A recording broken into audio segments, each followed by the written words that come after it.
آج specifically discussion ہوگی سورۃ الاحزاب کی آیت نمبر 36 سے آنورڈ نبی صلی اللہ علیہ وآلہ وسلم کی زندگی کے ایک واقعے سے متعلق، اور وہ ہے سیدنا زید ابن حارثہ رضی اللہ تعالی عنہ وعلیہ السلام، جو آپ صلی اللہ علیہ وآلہ وسلم کے منہ بولے بیٹے تھے۔ آپ صلی اللہ علیہ وآلہ وسلم کی پھپھی جو تھی امیمہ بنت عبد المطلب، ان کی ایک بیٹی تھی سیدہ زینب رضی اللہ تعالی عنہا وسلام اللہ علیہا۔ ان کے ساتھ آپ صلی اللہ علیہ وآلہ وسلم نے سیدنا زید ابن حارثہ کا رشتہ طے کروایا۔ زید ابن حارثہ رضی اللہ تعالیٰ عنہ کو لوگ زید ابن محمد بھی کہا کرتے تھے، کیونکہ آپ صلی اللہ علیہ وآلہ وسلم نے بڑی چھوٹی عمر سے ان کو پالا تھا، اور یہ بیسیکلی سیدنا خدیجہ رضی اللہ تعالی عنہا وسلام اللہ علیہا، جو سیدہ فاطمہ رضی اللہ تعالی عنہا وسلام اللہ علیہا کی والدہ محترمہ تھی اور امہات المومنین میں سے ہیں، ان کے یہ غلام تھے زید ابن حارثہ۔ یہ غلام آپ صلی اللہ علیہ وآلہ وسلم کو شادی کے بعد گفٹ کر دیے سیدہ خدیجہ نے، اور ان کی پرورش نبی صلی اللہ علیہ وآلہ وسلم نے کی، یعنی لڑک پن کی عمر میں ہی آپ صلی اللہ علیہ وآلہ وسلم کے پاس ہی آگے 12 سے 15 سال کی عمر میں۔ چونکہ آپ صلی اللہ علیہ وآلہ وسلم نے ان کی پرورش کی، تو عرب کے اندر ایک منہ بولے رشتے والا معاملہ جو ہے بڑا ایک سٹرونگ رشتہ سمجھا جاتا تھا، اسی وجہ سے ان کو لوگ زید ابن محمد صلی اللہ علیہ وآلہ وسلم رضی اللہ تعالی عنہ کہنا شروع ہو گئے، اور یعنی ایک یہ ٹرینڈ کے طور پہ تھا عرب میں۔ تو اللہ تعالیٰ اس رسم کو توڑنا چاہتا تھا، اور اس رسم کو توڑنے کے لیے ظاہر ہے کہ آپ صلی اللہ علیہ وآلہ وسلم کی مبارک ذات کو سامنے رکھا جاتا تو ہی اتنے بڑے لیول کی رسم ٹوٹ سکتی تھی۔ بہرحال اللہ تعالیٰ کی طرف سے معاملہ ایسا ہوا کہ زید ابن حارثہ رضی اللہ تعالیٰ عنہ کی جب عمر جو ہے وہ شادی کی عمر کو پہنچی، تو آپ صلی اللہ علیہ وآلہ وسلم نے ان کے رشتے کے لیے تگ و دو شروع کر دی۔ اب یہ چونکہ غلام زادے تھے، اور عرب کے اندر ایک آپ کو پتہ ہے قبائلی سسٹم اور پھر اونچے خاندان کا اعتبار کیا جاتا تھا، تو ان کے لیے رشتہ ارینج کرنا مشکل ہو گیا۔ تو پھر آپ صلی اللہ علیہ وآلہ وسلم نے اپنی ذاتی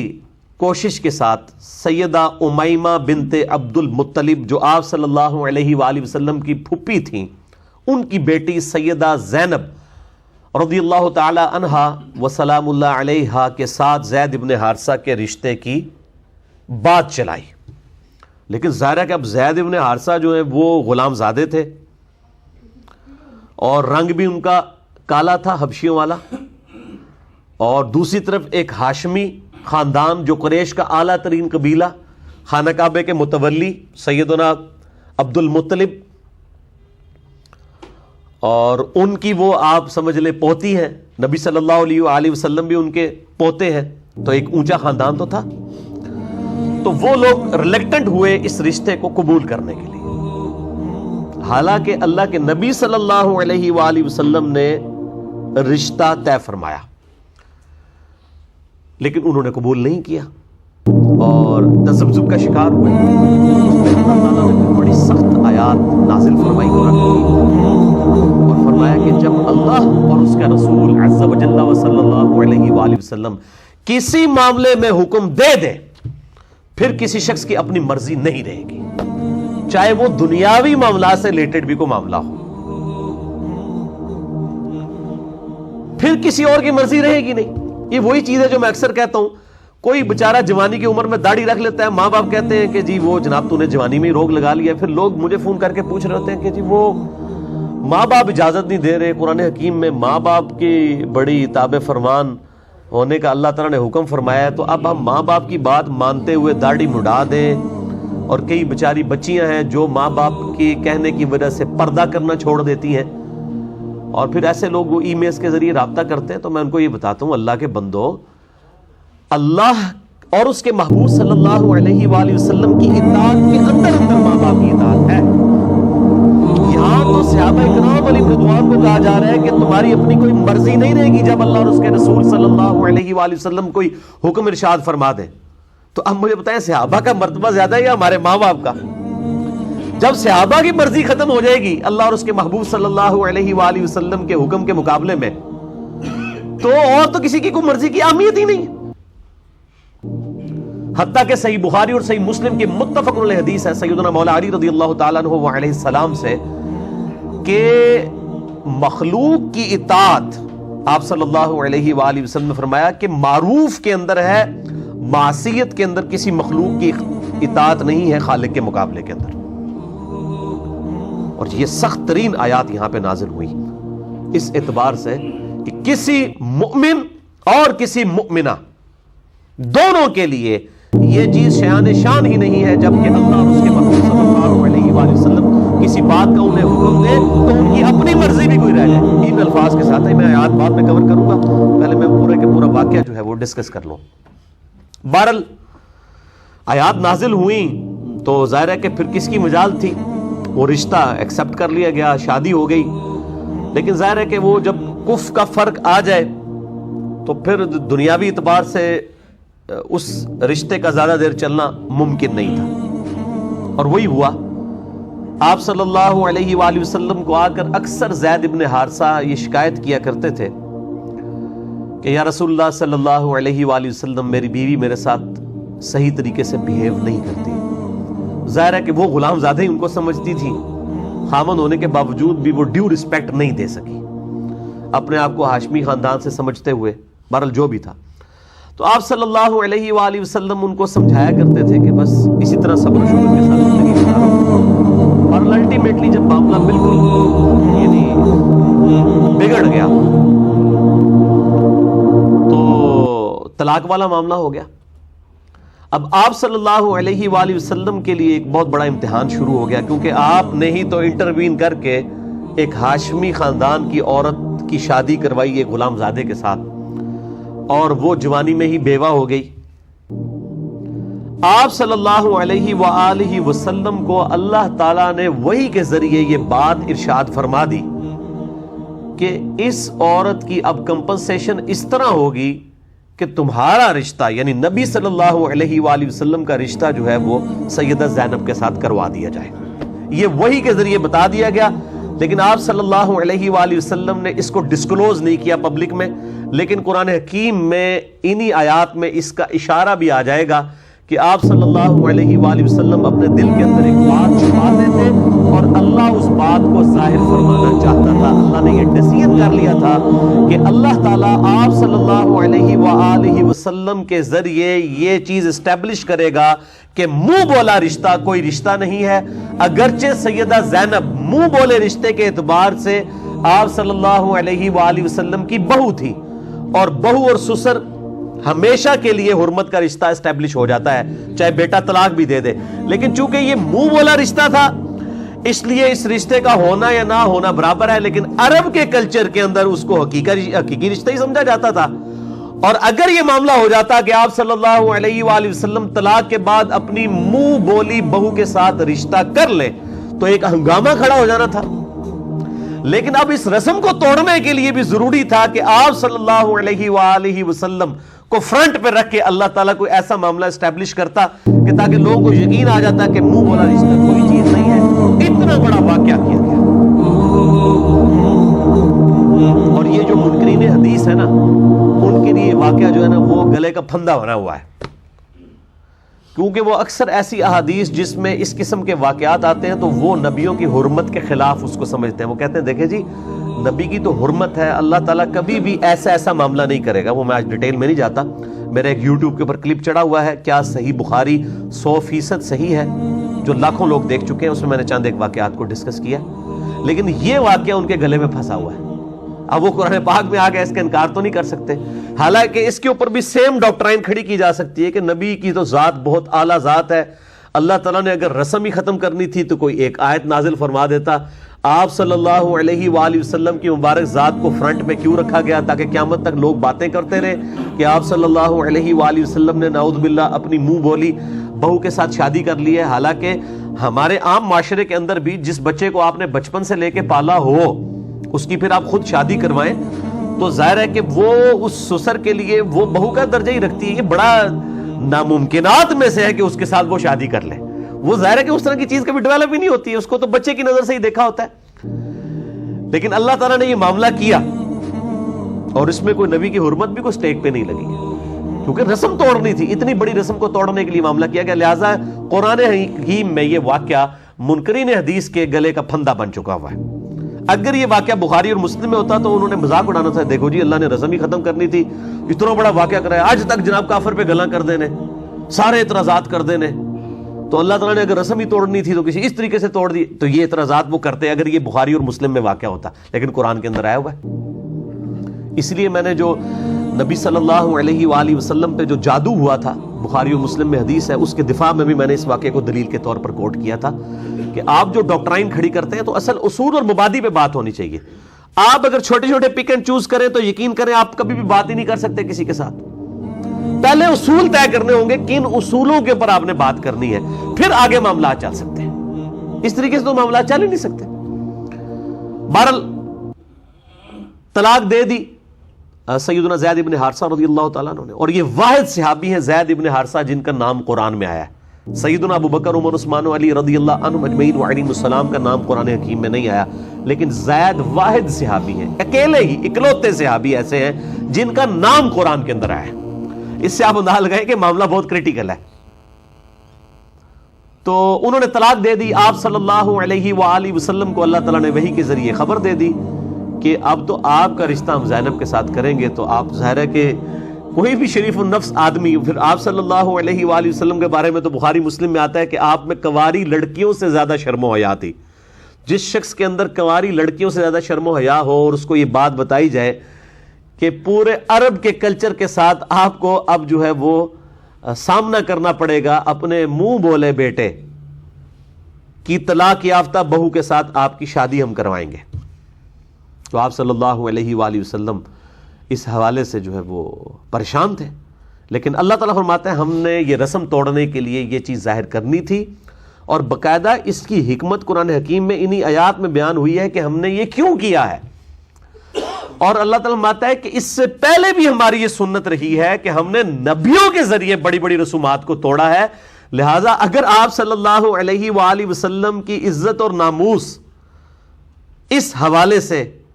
کافروں کے لیے اعتراض کا سبب بن جائے تو آپ نے ٹینشن نہیں لینی. یہ اللہ تعالیٰ کی سنت ہے, اس کی مرضی جو مرضی وہ کرے. ظاہر ہے کہ جب اللہ تعالیٰ کی طرف سے تسلی ہوگی تو پھر نبی صلی اللہ علیہ وآلہ وسلم نے بھی اس معاملے میں استقامت کی, اور سیدہ زینب جو ہے وہ آپ کے نکاح میں آ گئیں, اور دنیاوی طور پہ آپ کا کوئی نکاح اس روئے ارض پہ نہیں ہوا. اور یہی وجہ ہے, صحیح بخاری میں حدیث ہے, سیدہ زینب رضی اللہ تعالی عنہا وسلام اللہ علیہا باقی امہات المومنین پر یہ فخر فرمایا کرتی تھی کہ تم ساری بیویوں کا نکاح دنیا میں ہوا ہے, اور میرا نکاح اللہ تعالیٰ نے 7 آسمانوں کے اوپر کیا ہے اپنے محبوب صلی اللہ علیہ وآلہ وسلم کے ساتھ. یہ صحیح بخاری میں حدیث موجود ہے. فوق 7 السماوات, 7 آسمانوں کے اوپر میرا نکاح. تو یہ سیدہ زینب کی فضیلت ہے جزوی باقی تمام امہات کے اوپر کہ ان کا نکاح اللہ تعالیٰ نے قرآن پاک میں فرمایا ہم نے نکاح کر دیا. That's all. یعنی دنیاوی طور پہ کوئی اس طرح کی سرمنی ارینج نہیں کی گئی. بہت بڑی فضیلت ہے سیدہ زینب کی رضی اللہ تعالی عنہا وسلام اللہ علیہا. یہ پھر امہات المومنین میں سے ایک ہماری ماں ہے. لیکن چونکہ اب یہ واقعہ قرآن حکیم میں آیا, اور آپ کو پتہ ہے کہ اسلام اس وقت دنیا میں آپ صلی اللہ علیہ وآلہ وسلم کے ذریعے اسلام کو عروج ملا. اسلام تو ظاہر حضرت سیدنا آدم علیہ السلام سے ہی چلتا آ رہا ہے, لیکن اس کا جو عروج ہے, ایپیکس جو ہے, وہ آپ صلی اللہ علیہ وآلہ وسلم کی ذات کے ذریعے. آپ صلی اللہ علیہ وآلہ وسلم کے دنیا میں مبعوث ہونے سے پہلے ہزاروں سال کی انسانی تاریخ کے اندر آپ دیکھتے ہیں کہ کفار بادشاہ جو ہیں وہ اپنی عبادت کروایا کرتے تھے, اور ایک جسے کہتے ہیں نا کہ ایک مذہبی جبر کی کیفیت تھی. اسلام قبول کرنے کی وجہ سے مخالفین کو ایک جبر سے گزرنا پڑتا تھا, اور مذہب چھوڑنے والے, کفار کے مذہب کو اختیار کرنے والے اپنے بادشاہوں کو سجدہ کرتے تھے. لیکن آج امریکن پریزیڈنٹ ٹرمپ کو کوئی سجدہ نہیں کرتا، چاہے وہ مسلمان ہیں یا نہیں ہے، کوئی سجدہ ان کو نہیں کرتا۔ یہ مذہبی جبر سب سے پہلے انسانی تاریخ میں اسلام نے آ کے توڑا، جو رومن اور پرشین امپائر کو اللہ تعالیٰ نے مسلمانوں کے ذریعے توڑوایا۔ 3 بر اعظموں میں پھیلی ہوئی رومن امپائر اکھاڑ کے رکھ دی اللہ تعالیٰ نے۔ اور میری اس کے اوپر یوٹیوب کے اوپر کافی ویڈیوز ہیں، کبھی حال ہی میں ہم نے ربیع الاول کے اندر ہی میری پرانی ویڈیو کا کلپ تھا، مسئلہ نمبر 143 کا، نبی صلی اللہ علیہ وآلہ وسلم کا انقلاب 17 سال کے اندر، کمیونزم، سوشلزم، اس سے پہلے بھی آپ دیکھ لیں، رومن امپائر ہو، پرشین امپائر، بڑے بڑے جو سلطنتیں اور انقلابات تھے وقت کے ساتھ ختم ہونے تھے، لیکن آپ صلی اللہ علیہ وآلہ وسلم کا انقلاب بڑے مختصر عرصے میں آیا، اور اس بڑے لیول پہ کہ آج 1400 سال گزر چکے ہیں آپ صلی اللہ علیہ وآلہ وسلم کو دنیا سے گئے، لیکن آج بھی دنیا کے ہر خطے کے اندر اذان دی جاتی ہے، نماز پڑھی جاتی ہے، گلی گلی انقلاب نظر آتا ہے نبی صلی اللہ علیہ وآلہ وسلم کی وہ لائی ہوئی تبدیلی کا۔ تو رومن اور پرشین امپائر کو الٹ دینا، دونوں سپر پاورز کو، صرف 17 سال کے اندر، 1 ہجری سے لے کر 17 ہجری تک، اتنے بڑے لیول کا انقلاب انسانیت کی تاریخ میں نہ پہلے آیا نہ کبھی بعد میں آئے گا۔ تو ظاہر ہے جس انقلاب نے اس لیول سے دنیا بدل دی کہ اس کے بعد اب کافر اگر حکومت میں بھی آئے تو انہوں نے اپنی عبادت نہیں کروائی جس طرح فرعون کروایا کرتے تھے اور رومن امپائر کے بادشاہ کروایا کرتے تھے۔ مذہبی جبر ہمیشہ کے لیے اکھاڑ کے پھینک دیا نبی صلی اللہ علیہ وآلہ وسلم اور آپ صلی اللہ علیہ وآلہ وسلم کے جانثار صحابہ کرام علیہم رضوان و علیہم السلام کے ذریعے اللہ تعالیٰ نے۔ اور میں پھر بات کروں گا کہ عمر سیریز جو قطر والوں نے فلم بنائی ہے 30 اقساط کے اوپر، اس میں انہوں نے یہ انقلاب دکھایا ہے، کمال کر دیا۔ سیدنا عمر فاروق رضی اللہ تعالیٰ عنہ و علیہ السلام کے اعلان، یعنی آپ صلی اللہ علیہ وآلہ وسلم کے اعلان نبوت سے 6 سال پہلے سے لے کر سیدنا عمر کی شہادت تک آپ کو سینٹرڈ کرتے ہوئے عربی کے اندر انہوں نے 30 اقساط کے اوپر فلم بنائی ہے عمر سیریز۔ اس میں سارے کا سارا انقلاب دکھایا۔ آپ صلی اللہ علیہ وآلہ وسلم کو تو نہیں دکھایا گیا، لیکن باقی اصحاب کو سینٹرڈ کر کے بہترین انداز میں اتھینٹک جو اسلامک ہسٹری ہے، جس میں انہوں نے پھر غزوہ بدر، غزوہ احد، اسی طریقے سے صلح حدیبیہ اور فتح مکہ، اور اس کے بعد پھر رومن امپائر جو گری جنگ یرموک میں، اس کے بعد جنگ قادسیہ میں جو پرشین امپائر گر گئی، یہ ساری کی ساری جنگیں جو ہیں وہ دکھائی ہیں، کمال کر دی ہیں۔ بہرحال جب اس بڑے لیول کی تبدیلی جس ریلیجن نے لائی ہو تو اس کے دشمن بھی اسی بڑے لیول پہ ہوں گے۔ انہی دشمنوں نے پھر جھوٹی اور جعلی روایات گھڑنی شروع کر دی پروفٹ صلی اللہ علیہ وآلہ وسلم کی پرسنالٹی کو ملائن کرنے کے لیے، کیونکہ اگر آپ صلی اللہ علیہ وآلہ وسلم کی مبارک ذات ملائن ہوتی ہے، ان کو بدنام کیا جاتا ہے، تو ظاہر اسلام کی تو پوری کی پوری عمارت ہی آپ صلی اللہ علیہ وآلہ وسلم کی مبارک ذات پہ کھڑی ہے۔ اس قرآن کی بھی تو اتھینٹسٹی آپ کی زبان مبارک ہی ہے، پورے کا پورا ریلیجن آپ کی ذات کے اوپر ہے صلی اللہ علیہ وآلہ وسلم۔ تو انہوں نے پھر اس قسم کے واقعات گھڑنے شروع کیے اور ان کو کتابوں میں داخل کرنے کی کوشش کی، پبلک کے اندر مشہور کر دیا، کہ جس کی وجہ سے آپ صلی اللہ علیہ وآلہ وسلم کی شخصیت ملائن ہو جائے، آپ کا کریکٹر ملائن ہو جائے۔ وہ شخصیت جس نے آ کر حیا کے حوالے سے جو ہے وہ ریلیجن میں ایسی ایپیکس کے اوپر تعلیمات دیں کہ بے حیائی کو، جس کو کہتے ہیں نا نتھ ڈالنے والی بات، حالانکہ پہلے ایسا نہیں تھا معاملہ، لیکن اس قدر یہاں تک فرما دیا، بخاری مسلم کی حدیث ہے کہ دیور بھی موت ہے۔ اس لیول کے اوپر حیا کا جہاں پہ اہتمام کیا جاتا ہو، تو ظاہر ہے کہ جو لوگ بے حیائی کو دنیا میں پریویل کرنا چاہتے ہیں، شیطان اور اس کے ایجنٹ، قرآن حکیم میں آیا کہ شیطان اور اس کے ایجنٹ تو چاہتے ہیں کہ مسلمانوں میں بے حیائی پھیلے۔ مسئلہ نمبر میرا 106 آپ دیکھ لیں، کالج کے لڑکے اور لڑکیوں کی ڈیٹس پہ ملاقاتیں، یہ اس کا ٹاپک ہے، اور مسئلہ نمبر 155 میرا سیکس کے اوپر، اس میں نے یہ ساری چیزیں کھول کے بیان کی ہیں۔ اس کے علاوہ بھی ہے مسئلہ نمبر 161A غض بصر، نظر کی حفاظت کے اعتبار سے، اور 161B جو ہے وہ عورتوں کے حجاب اور پردے کے اعتبار سے، اس میں نے کافی ڈیٹیل احادیث اور قرآن حکیم سے آیات پیش کی ہیں اس حوالے سے۔ تو انہوں نے کہا کہ آپ صلی اللہ علیہ وآلہ وسلم کی شخصیت کے بارے پہ ایسے بہتان لگائے جائیں کہ آپ صلی اللہ علیہ وآلہ وسلم کا کریکٹر بدنام کیا جائے، معاذ اللہ، کہ آپ صلی اللہ علیہ وآلہ وسلم کی زندگی میں بھی حیا سوز قسم کی کو واقعات انجیکٹ کر دیے جائیں، اور وہ پھر واقعات ظاہر ہے کہ وہ ہماری تفاسیر کی کتابوں کے اندر بھی آ گئے، الحمدللہ احادیث کی کتابوں میں نہیں آئے، کیونکہ احادیث میں بہرحال جان پھٹکی جاتی ہے صحیح اور ضعیف کے اعتبار سے۔ تفسیر کی کتابوں کے اندر، تاریخ تبری کے اندر، تفسیر تبری کے اندر اس طرح کے واقعات آئے، اور پھر اس قسم کے واقعات تصوف کی کتابوں کے اندر بھی، خصوصاً کشف الماجوب کے حوالے سے میرے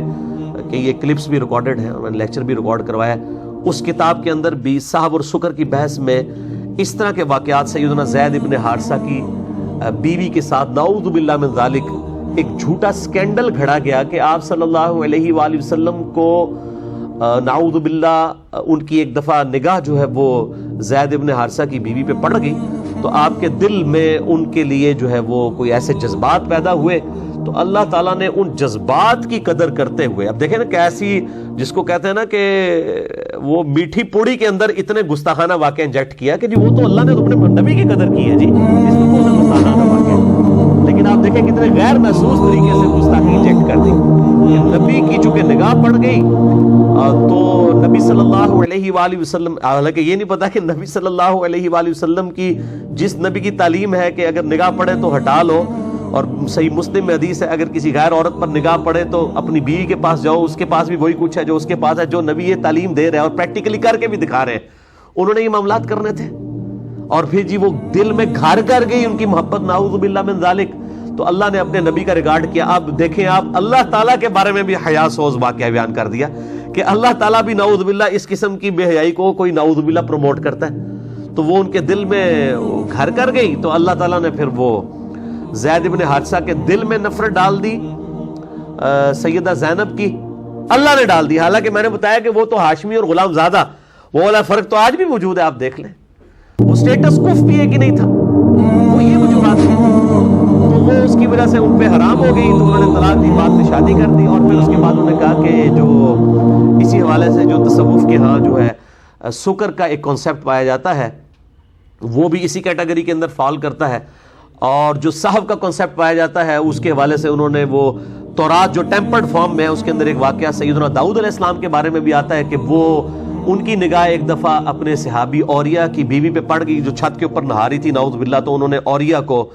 جو ہے وہ آگے جنگ میں بھیج کے قتل کروا کے تو بعد میں اس کی بیوی کے ساتھ خود شادی کر لی نعوذ باللہ۔ اس سے تصوف کے ہاں صحب ثابت کیا گیا کہ بھول چوک، اور سکر کہتے ہیں وہ بھول چوک نہیں ہے، وہ تو بندہ اپنی ہوش میں ہی نہیں ہوتا، تو نعوذ باللہ نبی علیہ السلام بھی اپنی ہوش میں تھی، انہوں نے جان بوجھ کے نہیں دیکھا بلکہ آپ نعوذ باللہ ہوش میں ہی نہیں تھے، حالانکہ قرآن تو کیا کہہ رہا ہے،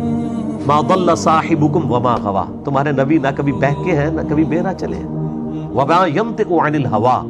وہ اپنی خواہش نفس سے کچھ نہیں کہتے، ان ہوا الا وحی یوحا، وہ تو وہی کہتے ہیں جو اللہ ان کو وحی کرتے ہیں۔ اور بخاری مسلم کی حدیث کہ نبی علیہ السلام میں کنواری لڑکیوں، پردہ نشین لڑکیوں سے زیادہ شرم و حیا تھی، آپ صلی اللہ علیہ وآلہ وسلم اتنے شرم و حیا والے تھے، یہ معاملات آپ کے ساتھ ہو ہی نہیں سکتے تھے، بالوں نے وہ واقعات لیے، اور اس میں انہوں نے جو ہے چونکہ آپ کو پتا ہے تصوف کے ہاں کیسی کیسی چیزیں پائی، ہمارے آپ لاہور شہر میں ایک مزار ہے مادو لال حسین جی، وہ کہتے ہیں مادو لال ایک لڑکا تھا ہندو، اور حسین جو ہے وہ ایک مسلمان بزرگ تھے، وہ اس لڑکے پر عاشق ہو گئے تھے، اور وہ عشق مشوقی انہوں نے وہ یعنی دو مردوں کی آپس میں چلائی ہے، ایک ہندو کی اور ایک مسلمان کی، اور کہتے ہیں وہ آج بھی وہ میلہ چراغاں ہوتا ہے ان کے نام کے اوپر، اور وہ کہتے ہیں کہ جی وہ چونکہ ان کے درمیان ایک عشق محبت کا رشتہ تھا تو وہ ان کا نام جو ہے اکٹھا بن گیا، اور اس میں مادو لال کا نام پہلے بولا جاتا ہے اور حسین کا، اب اس قسم کے واقعات پھر اب ظاہر ہے کہ اس قسم، اور آج تک آپ ٹی وی پہ آپ دیکھ لیں خبریں آتی رہتی ہیں آئے دن، کبھی کوئی پیر جو ہے وہ کسی لڑکی کو لے کے بھاگ جاتا ہے، کبھی کوئی اس طرح کے معاملات، اب یہ ساری کی ساری چیزوں کو انہوں نے جسٹیفائی کرنے کے لیے، ظاہر ہے مسلمانوں کو یہ سمجھانے کے لیے کہ بھئی یہ بھی کوئی ایک تصوف کا ایسا رنگ ہوتا ہے جس میں انسان جو ہے کوئی لڑکا لڑکی، کوئی مرد کسی مرد کے اوپر عاشق ہو جاتا ہے یا کوئی مرد کسی غیر محرم عورت پہ عاشق ہو جاتا ہے، تو وہ کہتے ہیں یہ عشق مجازی یا عشق حقیقی، وہ کہتے ہیں بھئی عشق حقیقی تک پہنچنے کے لیے عشق مجازی کی ضرورت ہے۔ اب یہ ساری کی ساری جو انہوں نے یہ جعلی چیزیں تھیں ان کو جسٹیفائی کرنے کے لیے ان واقعات کا سہارا لیا۔ اب جب انہوں نے ان واقعات کا سہارا لیا تو اب ظاہر ہے کہ وہ آج تک ہمارے گلے میں فٹ ہوئے ہوئے ہیں، اور وہ نبی صلی اللہ علیہ وآلہ وسلم کی شخصیت کو ملائن کیا جاتا ہے۔ تو میں نے ان آیات کے اندر آپ کو پتہ چل جائے گا، میں نے اسی لیے پورے کا پورا واقعہ بیان کیا کہ بالکل ایسی چیز نہیں تھی، نعوذ باللہ من ذالک، قرآن خود اپنی حفاظت کرتا ہے، احادیث خود حفاظت کرتی ہیں، اور میں اکثر کہا کرتا ہوں کہ ہمارے محبوب صلی اللہ علیہ وآلہ وسلم کی شخصیت وہ شخصیت ہے جس پہ ہزاروں کیمرے فٹ تھے. باقی جتنے انسان ہیں نا ان کے بارے میں ایک تاریخ دان بیٹھ کے نا تو کہتا ہے فلاں بادشاہ یہ تھا، فلاں یہ تھا، فلاں یہ تھا. ایک بندہ ہزاروں بندوں کے بارے میں ہسٹری لکھتا ہے. اور ہمارے نبی صلی اللہ علیہ وآلہ وسلم کی شخصیت وہ ہے کہ جن کے بارے میں ہزاروں لوگوں نے ایک بندے کی شخصیت کو روایت کیا ہے حدیث کی کتابوں کے اندر. لیکن آپ کا کوئی ایک جانثار صحابی بھی ایسا نہیں جو آپ کے ساتھ پوری زندگی اٹیچ رہا ہو اور وہ آپ کی وفات کے بعد کبھی آپ کے دین کو چھوڑ گیا ہو. فتح مکہ کے موقع پہ جو لوگ انٹر ہوئے تھے وہ کئی ایک جو ہے مرتد بھی ہو گئے. میرا انشاءاللہ تعالیٰ 1-2 دن تک کلپ بھی مسئلہ نمبر 96 سے وہ تیار کروایا میں نے، وہ اپلوڈڈ ہو جائے گا کہ صحابی کی تعریف کیا ہے. ٹھیک ہے، ہم سارے لوگوں کو صحابہ نہیں مانتے ہیں جنہوں نے حضور صلی اللہ علیہ وسلم کو ایمان کی حالت میں دیکھ لیا، بلکہ وہ صحابی ہوگا جو آپ صلی اللہ علیہ وآلہ وسلم کی اس نے کچھ صحبت اختیار کی، اس کے بعد مرنے کے بعد مرتد نہیں ہوا.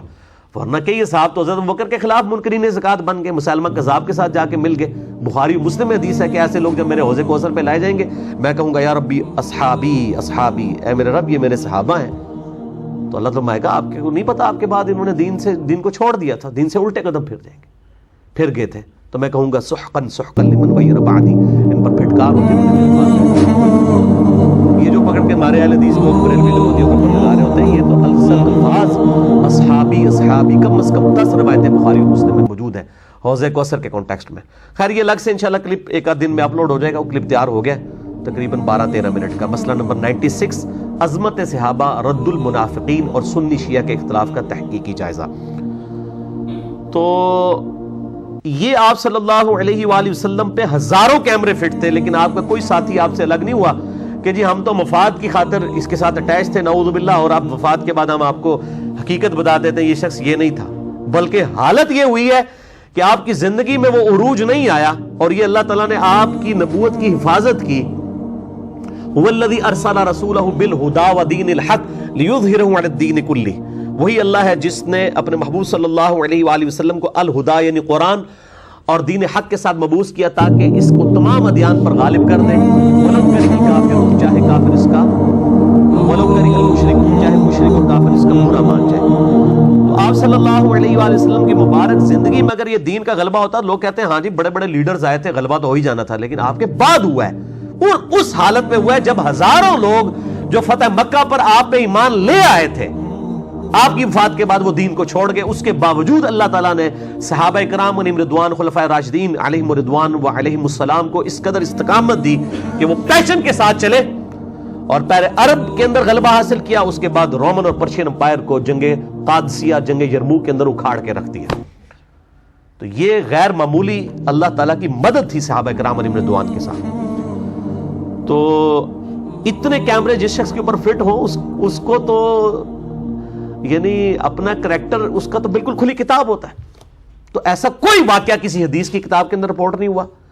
یہ واقعات پبلک کے اندر نہیں ہوتے. حدیث کی کتابوں میں کئی جعلی واقعات آ گئے، لیکن شکر ہے صحیح اور ضعیف کے فرق نے جو محدثین نے اسماء و رجال کا علم ڈیولپ کیا ہے اس کی برکت سے اکھاڑ کے اوپر پھینک دیے گئے.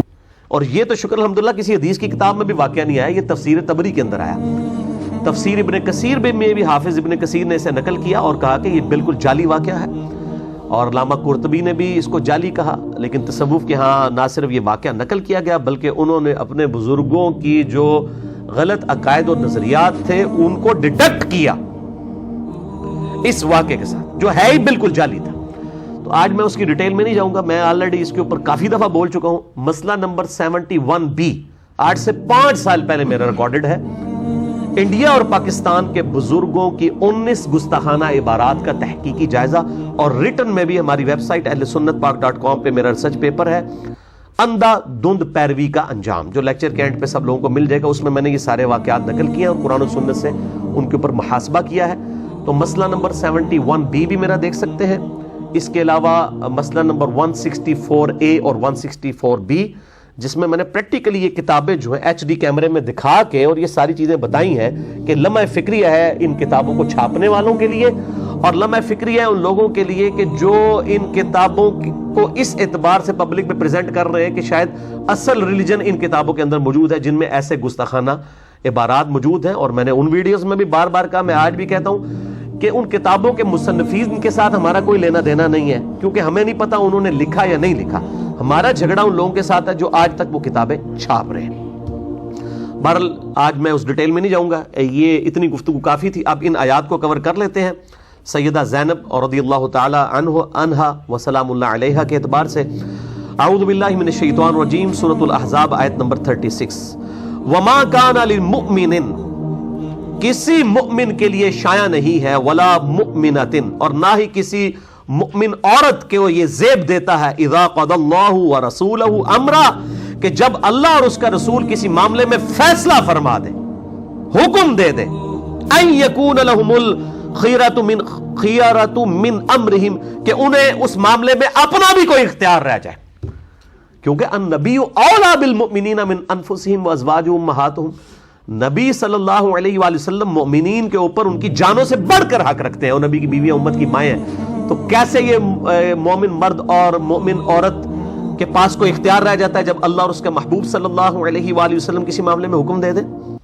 وَمَن يَعْصِ اللَّهَ وَرَسُولَهُ فَقَدْ ضَلَّ ضَلَالًا مُبِينًا، جو کوئی اللہ اور اس کے رسول کی معصیت کرے گا، نافرمانی کرے گا، وہ گمراہ ہوا اور گمراہی میں بھی دور جا پڑا. تعویل خاص کے اعتبار سے یہ سیدہ زینب کے حوالے سے ان کے خاندان کے لوگوں کو تنبیہ کی جا رہی ہے. ہم تو کسی کھاتے میں نہیں ہے کہ جو اللہ اور اس کے رسول کی نافرمانی کرے وہ گمراہ ہو گیا. ہم لوگ کس کھاتے کے اندر؟ وَإِذْ تَقُولُ لِلَّذِي أَنْعَمَ اللَّهُ عَلَيْهِ، اور یاد کرو وہ وقت جب تم اس شخص کو فرماتے تھے اے نبی صلی اللہ علیہ وآلہ وسلم کہ جس پر اللہ نے انعام کیا، وَأَنْعَمْتَ عَلَيْهِ، اور جس پہ آپ نے بھی انعام کیا تھا، یعنی آپ نے بچپن سے لے کے اس کو پالا. اب وہ یہ آیات دیکھیں ایک کانٹیکسٹ کے ساتھ ہے، ان آیات کو لے کے وہ سورہ توبہ میں بھی اس طرح کی آیات آتی ہیں ملتی جلتی، تو وہ کہتے ہیں کہ جی وہ اللہ بھی انعام کرتا ہے امت کے اوپر، نبی علیہ السلام بھی کرتے ہیں. تو اب آپ دیکھیں وہ اسپیسیفکلی وہ انعام کیا ہے. اس حساب سے تو ماں باپ بھی انعام کرتے ہیں اولاد کے اوپر، ٹھیک ہے، کس طرح یعنی آپ سمجھیں ایکسٹریم الفاظ ہیں، رب ارحمہما کما ربیانی صغیرا، اے میرے رب ان دونوں پر رحم فرما جس طرح انہوں نے بچپن میں مجھ سے پالا تھا. رب کا لفظ ماں باپ کے لیے استعمال کیا گیا ہے، لیکن وہ دنیاوی اعتبار سے ہے. تو یہاں بھی دنیاوی اعتبار سے کہ اے نبی جس پہ تو نے انعام کیا تھا، یعنی تو نے اس کو بچپن سے یعنی پالا تھا، یعنی زید ابن حارثہ کو. امسک علیک زوجک، اور آپ صلی اللہ علیہ وآلہ وسلم اس کو کیا کہتے تھے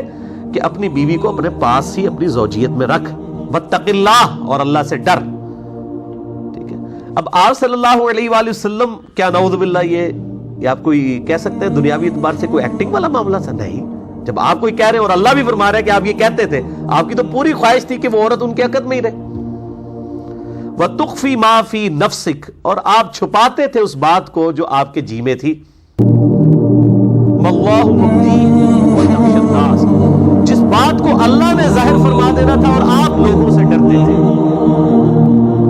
اب آپ سب لوگوں سے کیوں ڈرتے تھے؟ کیا آپ نے لوگوں کے سامنے پبلکلی جو ہے اس چیز کا اظہار کیا ہوا تھا کہ میں نے نعوذ باللہ اس قسم کا جو واقعات لکھے ہوئے ہیں؟ نہیں. آپ کو اللہ نے وحی کے ذریعے فرمایا کہ بھئی یہ مستقبل میں فیصلہ ہونے والا ہے. جیسا کہ آپ دیکھیں نا مسند احمد میں صحیح سند کے ساتھ یہ حدیث موجود ہے کہ آپ صلی اللہ علیہ وآلہ وسلم کو اللہ تعالیٰ نے سیدنا حسین علیہ السلام کی شہادت سے 50 سال پہلے ہی فرما دیا کہ اس بچے کو آپ کی امت جو ہے وہ فرات کی گزارش کر دے گی، اور آپ کی زاروں خدار آنکھوں سے آنسو روا چکے. سیدنا علی کو آئے ان کا اللہ کے نبی صلی اللہ علیہ وآلہ وسلم میرے ماں باپ آپ پہ قربان، آپ کو کس نے غمگین کیا؟ تو فرمایا ابھی بھی جبرائیل آئے تھے اور مجھے کہا کہ آپ اس بچے سے پیار کر رہے ہیں جبکہ آپ کی امت اسے قتل کر دے گی. 50 سال پہلے بتایا جا رہا ہے. تو اب 50 سال بعد ایک واقعہ ہونا ہے اور آپ صلی اللہ علیہ وسلم رو رہے ہیں. آپ کو اللہ نے وحی کے ذریعے پہلے بتا دیا. اور پھر کہتے ہیں میں نے جبرائیل سے کہا کہ مجھے وہ کربلا کی مٹی دکھاؤ، تو انہوں نے یوں ہاتھ مار کے سرخ رنگ کی مجھے کربلا کی مٹی بھی لا کے دکھائی. تو یہاں پہ بھی آپ صلی اللہ علیہ وسلم کو پہلے بتایا گا یہ بھی معاملہ ہو جائے گا. اللہ کو تو پتہ ہے نا آگے مستقبل میں کیا ہونے والا ہے. وَتَخْشَى النَّاسَ، اور آپ لوگوں کے تشنیع سے تانوں سے بھی ڈرتے تھے کہ لوگ کیا باتیں کریں گے کہ اس نے اپنی بہو ایکس بہو جو تھی، حالانکہ وہ حقیقی تو نہیں تھی، منہ بولی تھی، اس کے ساتھ نکاح کر لیا. واللہ احق ان تخشا، جبکہ اللہ اس چیز کا زیادہ حقدار ہے کہ آپ اس سے ڈریں. اللہ کا خوف کریں، لوگوں کی باتوں کی کوئی پرواہ نہ کریں. یہ ہمارے لیے بھی ہے. آج بھی آپ جب سچائی پہ چلیں گے تو میرے بھائیوں لوگوں کو سچائی کو نہیں ہضم ہوتی ہے. اور یہ جو معاملہ ہے، نبی علیہ السلام بھی بہرحال انسان تو تھے نا، آپ بھی یہ چاہتے تھے کہ کوئی تانو تشنی میرے اوپر نہ ہو، لیکن اللہ تعالیٰ کیا فرما رہا ہے؟ لوگوں کے تانوں کی پرواہ نہیں کرنی، آپ نے جو حق بات ہے اس کے اوپر چلنا ہے، آپ اللہ سے ڈریں۔ آج بھی اگر کوئی بات آپ حق سمجھتے ہیں لوگوں تک پہنچائیں، آپ لوگوں کے تانوں کی پرواہ نہ کریں۔ اگر ہمارے نبی علیہ السلام کو یہ کہا جا رہا ہے تو ہمیں تو بدرجہ اولیٰ کسی کی پرواہ نہیں کرنی چاہیے۔ واللہ احق ان تخشا، اللہ اس چیز کا زیادہ حقدار ہے کہ آپ اس سے ڈریں۔ فلما قضا زید، جب زید کی غرض اس سے پوری ہو گئی، منہا وطرا، اور سیدنا زید علیہ السلام نے اپنی خواہش جو پوری کر لی، یعنی جو ان کو بیوی بنا کے رکھا تھا، اس کے بعد اس سے علیحدگی اختیار کر لی، زوجناکہا لکی لا یکون علی المؤمنین حرج، تو ہم نے آپ کا نکاح اسی عورت زینب کے ساتھ کر دیا تاکہ مومنین کے لیے کوئی حرج نہ رہے، فی ازواج ادعیائہم، ان کے منہ بولے جو بیٹے ہیں ان کی بیویوں کے بارے میں، اذا قضوا منہن وطرا، جب کہ وہ ان کو طلاق دے چکے۔ اب وجہ اللہ نے خود بتا دی ہے کہ نکاح کیوں کروایا ہے۔ نعوذ باللہ اس لیے نہیں کرایا کہ آپ کو زینب پسند تھی، بلکہ اس لیے کہ منہ بولے بیٹوں کے ساتھ رشتے کے معاملے میں کوئی حرج باقی نہ رہے۔ وَكَانَ أَمْرُ اللَّهِ مَفْعُولًا، اور یہ تو اللہ کا ایسا حکم تھا جو ہر حال میں پورا ہو کر رہنا تھا۔ بھئی اللہ کے علم میں تو حضرت زید کی پیدائش سے پہلے بھی سیدہ زینب حضور کی بیوی لکھی ہوئی تھی۔ جامع ترمذی میں حدیث ہے صحیح سند کے ساتھ، میں اللہ کے ہاں اس وقت بھی خاتم النبیین لکھا ہوا تھا جب آدم علیہ السلام ابھی مٹی اور پانی کے درمیان تھے۔ آدم کی پیدائش سے پہلے نبی صلی اللہ علیہ وآلہ وسلم اللہ کے ڈیوائن علم میں خاتم النبیین تھے۔ تو حضرت آدم علیہ السلام کی پیدائش سے پہلے ہی اللہ کے علم میں تو سیدہ زینب امہات المومنین میں سے ایک تھی نا۔ اللہ تعالیٰ فرماتا ہے جو ہم نے طے کیا تھا۔ اب یہ ظاہر ہے کہ اللہ تعالیٰ یہ سارے سرکمسٹانسز بھی اللہ تعالیٰ بناتا ہے، یہ حقیقت بات ہے، یعنی اللہ تعالیٰ نے یہ سارے حالات و واقعات بنائے ہیں کہ پہلے وہ منہ بولے بیٹے کے ساتھ رشتہ ہوگا، پھر اس اعتبار سے طلاق والا معاملہ ہو جائے گا، اور پھر الٹیمیٹلی نبی صلی اللہ علیہ وآلہ وسلم کو جو ہے وہ اس رسم توڑنے کے لیے فرنٹ لائن پہ لایا جائے گا۔ ما کان علی النبی من حرج، کسی نبی کے لیے کوئی حرج نہیں، وہ کوئی مضائقہ نہیں اس معاملے میں، فیما فرض اللہ لہ، کہ جب اللہ تعالیٰ اس کے لیے کوئی چیز حلال کر دے۔ یعنی اب حضور کو تسلی دی جا رہی ہے، ظاہر آپ کے اندر شرم و حیا والا معاملہ تو بہت تھا نا، کہا کہ جب اللہ آپ کو اجازت دے رہا ہے پھر آپ کو اس معاملے میں کیوں کسی اعتبار سے بھی پریشان ہونے والی بات نہیں ہے۔ سنت اللہ فی الذین خلو من قبل، اور یہ اللہ کا طریقہ آپ سے پہلے پیغمبروں کے حق میں بھی رہا ہے۔ یہ نہیں ہے کہ یہ آپ کے ساتھ ہی ایسا معاملہ ہوا ہے، آپ سے پہلے بھی پیغمبروں کو فرنٹ لائن پہ لا کے بڑی بڑی رسومات کا خاتمہ کیا گیا ہے۔ یہ آپ کے ساتھ کوئی اکیلے یہ معاملہ نہیں ہو رہا صلی اللہ علیہ وآلہ وسلم، بلکہ آپ صلی اللہ علیہ وآلہ وسلم سے پہلے بھی ہوا۔ وَكَانَ أَمْرُ اللَّهِ قَدَرًا مَقْدُورًا، اور اللہ کا حکم ایسا فیصلہ ہے جو کہ طے پا چکا ہوتا ہے، ڈیفینیٹ چیز ہے، اللہ تعالیٰ نے جو چیز اسٹیبلش کر دی ہے وہ کر دے۔ الذین یبلغون رسالات اللہ ویخشونہ ولا یخشون احدا، وہ لوگ، وہ انبیاء کرام جو اللہ کا پیغام لوگوں تک پہنچاتے ہیں اور صرف اللہ سے ڈرتے ہیں، ولا یخشون احدا الا اللہ، اور کسی ایک سے بھی نہیں ڈرتے اللہ تعالیٰ کے مقابلے پر، وکفا باللہ حسیبا، ایسے لوگوں کے لیے اللہ تعالیٰ جو ہے وہ کافی ہے۔ تو ایسے پیغمبروں کے مقابلے میں جو لوگ کھڑے ہوتے ہیں اللہ تعالیٰ ان کا حساب کرنے والا کافی ہے، نبیوں کو ٹینشن لینے کی ضرورت نہیں ہے، اللہ تعالیٰ نبیوں کی پشت پہ ہے، ان کی پشت پناہی کرنے والا ہے، مددگار ہے، اور انبیاء کرام علیہ السلام کے ذریعے ان رسومات کو مٹایا جاتا ہے۔ لیکن لہٰذا آپ صلی اللہ علیہ وآلہ وسلم کے ساتھ جو یہ معاملہ ہوا آپ نے اس کی ٹینشن نہیں لینی۔ اور پھر شورى آفاق آیت آ گئی اسی کانٹیکسٹ میں، وہ اسی کے ساتھ جڑی ہوئی ہے، سورہ الاحزاب آیت نمبر 40۔ ما کان محمد ابا احد من رجالکم ولکن رسول اللہ وخاتم النبیین وکان اللہ بکل شیء علیما، محمد صلی اللہ علیہ وآلہ وسلم تم مردوں میں سے کسی کے باپ نہیں ہیں۔ تم یہ سمجھتے ہو زید ابن حارثہ کے وہ باپ ہیں؟ نہیں، وہ تو کسی بھی مرد کے باپ نہیں ہیں، ان کی تو اپنی صلبی بیٹے بھی مرد تک نہیں پہنچے۔ 4 بیٹے تھے نا آپ صلی اللہ علیہ وآلہ وسلم کے، چاروں بچپن میں فوت ہو گئے، 4 بیٹیاں 4 ہی بیٹے، 4 بیٹے سیدہ خدیجہ سے 3 بیٹے ہوئے، سیدنا قاسم، طاہر اور طیب رضی اللہ عنہ اجمعین علیہ السلام، اور سیدہ ماریہ قبطیہ سے سیدنا ابراہیم علیہ السلام پیدا ہوئے۔ یہ 4 بیٹے تھے، لیکن کوئی بھی جوانی کی عمر کو نہیں، بچپن میں ہی فوت ہو گئے۔ اور ظاہر اس میں حکمت تھی کہ اگلے نبیوں کے بچے جب جوان ہوتے تھے وہ ان کے نائب بنا کرتے تھے۔ حضرت ابراہیم علیہ السلام کا بیٹا بھی پیغمبر، پوتا بھی، پڑپوتا بھی۔ تو ہمارے نبی صلی اللہ علیہ وآلہ وسلم کا کوئی بچہ جوانی کی عمر کو پہنچتا تو آپ صلی اللہ علیہ وآلہ وسلم کی یہ شان کا تقاضا تھا کہ اسے بھی پیغمبر بنایا جاتا، لیکن دوسری طرف ختم نبوت کا تقاضا یہ تھا کہ وہ پیغمبر نہ ہوتا، تو اللہ تعالیٰ نے درمیانی حل کیا نکالا، کو بچہ جوان ہی نہیں ہوگا آپ کی زندگی میں۔ یہ حکمت میں آپ کو بتا رہا ہوں، ختم نبوت کا یہ تقاضا تھا کہ آپ کا کوئی بچہ مرد جو ہے وہ نہ بنتا، بلکہ بچپن ہی میں، لڑکپن میں ہی وہ فوت ہو جاتا، بڑی چھوٹی عمر میں یہ سارے بچے۔ تو اس وجہ سے آپ صلی اللہ علیہ وآلہ وسلم کسی مرد کے باپ نہیں ہیں۔ زید ابن حارثہ کے وہ تو اپنے بھی جو بچے ہیں وہ بھی مرد تک نہیں پہنچے، ان کے بھی باپ اس اعتبار سے کسی مرد کے باپ نہیں ہیں، ولیکن رسول اللہ، بلکہ وہ تو اللہ کے رسول وخاتم النبیین اور نبوت کی مہر ہے۔ اور مہر ہمیشہ ڈاکومنٹ کے اینڈ پہ لگائی جاتی ہے، سیل آف دا پروفٹ ہے کہ اب اس ڈاکومنٹ میں کوئی چیز ایڈ نہیں ہو سکتی۔ قرآن میں تو خاتم کا لفظ آیا اور صحیح مسلم میں خاتم کا لفظ آیا، یعنی ختم نبوت بھی آپ پر ہو گئی۔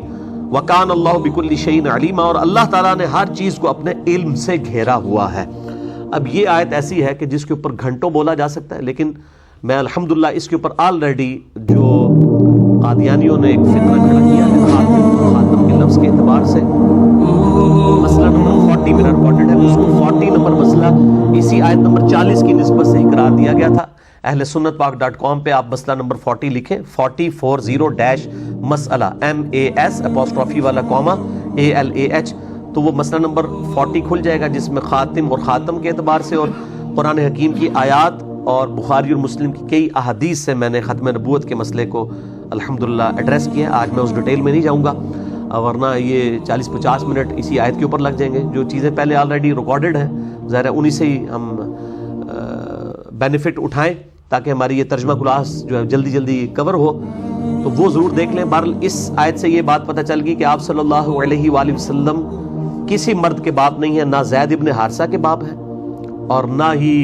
اپنی جو صلبی اولاد ہے اس میں بھی کوئی مرد کے درجے تک نہیں پہنچا۔ تو بہرحال ان آیات کے بعد زید ابن محمد صلی اللہ علیہ وآلہ وسلم جو لوگ کہتے تھے ان کو زید ابن محمد کہنا چھوڑ دیا، زید ابن حارثہ کہنا شروع کر دیا، ان کے باپ کی طرف ان کو منسوب کیا گیا۔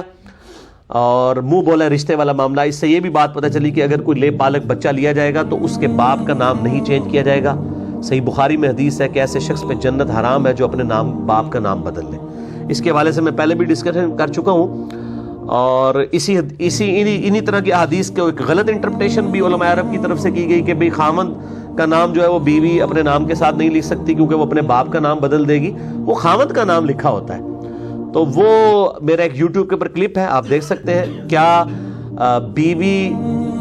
شادی کے بعد اپنے خاوند کا نام اپنے ساتھ لگا سکتی ہے؟ تو میں نے علماء عرب کا رد کیا ہے کہ وہ جب خاوند کے نام کے خانے میں اس کا نام لکھا جاتا ہے، وہ نام کے ساتھ لگانے سے یہ نہیں ہو جاتا کہ اس کے وہ باپ کا نام اس نے بدل دیا ہے، ولدیت نہیں ہوتی بلکہ خاوند کا نام ہوتا ہے۔ آج میں اس ڈیٹیل میں نہیں جاؤں گا۔ اللہ تعالیٰ سے دعا ہے حق بات میں نے کہی، اللہ تعالیٰ ہمارے دلوں میں راسخ فرمائے۔ اگر جذبات میں میرے منہ سے غلط بات نکل گئی تو اللہ تعالیٰ ہمارے دلوں سے معاف کر دے، ہمیں کتاب و سنت کی تعلیمات پر عمل کر کے دوسرے بھائیوں تک پہنچانے کی توفیق عطا فرمائے۔ سبحانک اللہم و بحمدک، اشہد ان لا الہ الا انت، استغفرک و اتوب الیک، وما علینا الا البلاغ المبین۔ جزاکم اللہ خیرا۔